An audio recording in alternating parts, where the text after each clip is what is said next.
ఇవాళ రాహుల్ గాంధీ గారు ఒక్కసారి ఆలోచన, వాళ్ళ ఆయన చనిపోయిండు, నాయనమ్మ చనిపోయింది, ఆయన దేశం కోసం నఫరత్ చోడో మహమ్మద్ చోడో అని ఇలా దేశం మొత్తం మీద పాదయాత్ర చేస్తా ఉన్నాడు.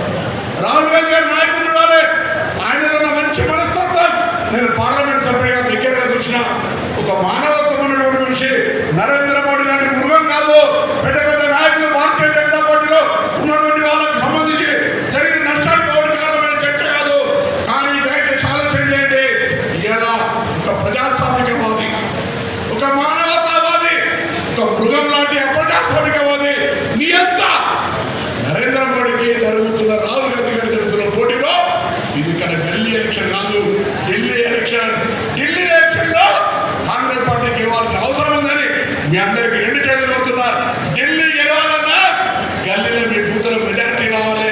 305 బూతులలో తప్పకుండా ఒకటో అరో ఓటు తెచ్చుకొని గర్వంగా నా ముందు నిలబడి నేను రాగానే అడుగుతా, నీ బూతుల మెజారిటీ వచ్చే సీట్ ఉంటుంది. ఎలక్ట్రానిక్ ఓటింగే సీట్ పెట్టుకుంటా, ఎవరే బూతులో ఎవరు నాకు తెలుసు.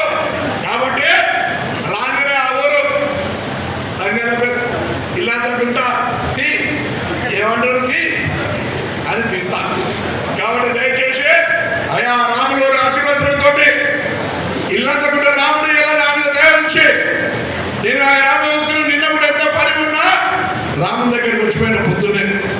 ఎందుకంటున్నావు అంటే బండి సంజయ్ ఎవరో ఒక్కరు వాళ్ళు ఒక్కరే భక్తులని చెప్పుకుంటున్నారు. నేను కాదానే మహేష్ ఎన్నడా మేము రాకుంటున్నామే. ఇల్లు తగ్గట్టు ఆలయానికి సంబంధించి ఒక్కడే ఊక అన్నం మొత్తం గది మొత్తం చూస్తామే. ఇలా మేము వెజిటేరియన్ భక్తులు, మీరు నాన్ వెజిటేరియన్ భక్తులు బాబు. మీరు మందు తాగితే భక్తులు, మీరు మందు తాగిన భక్తులు.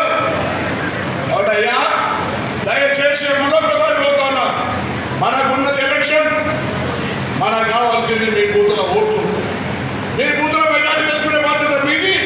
దాని తర్వాత ఎట్లా సన్మానించుకోవాలో మమ్మల్ని నిలదీసే హక్కును.